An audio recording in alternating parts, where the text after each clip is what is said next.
అంగుళం కూడా కొనకండి. 3 ఏళ్ల తర్వాత అధికారం మాదే. ఆ భూముల్ని వెనక్కి తీసుకుంటాం. 400 ఎకరాల్లో ఏకో పార్కును ఏర్పాటు చేస్తాం. రేవంత్ రియల్ బ్రోకర్లు కాదు, మనిషిలా ఆలోచించు.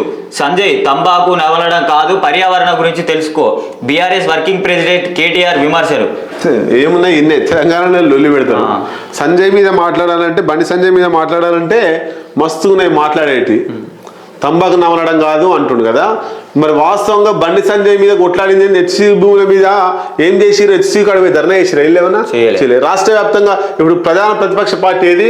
BRS party. ప్రధాన పక్ష పార్టీ అయినప్పుడు అన్ని మండల కేంద్రాల్లో చిన్న పార్టీలు, అన్ని చిన్న చిన్న పార్టీలు, తక్కువ ఉన్నటువంటి పార్టీలు, కార్యకర్తలు తక్కువ ఉన్నటువంటి పార్టీలు ధర్నాలు చేసిన, రాష్ట్రాలు చేసి పోలీసులు అరెస్ట్ చేసిన హెచ్సి విషయంలో. మరి పెద్ద పార్టీ తెలంగాణలో ప్రధాన ప్రతిపక్షమైనటువంటి బీఆర్ఎస్ పార్టీ ఎందుకు ఆందోళనలకు పిలుపునియలే? ఎందుకు పెద్ద ఎత్తున ధర్నా చేయలేదు హెచ్సి కోసం?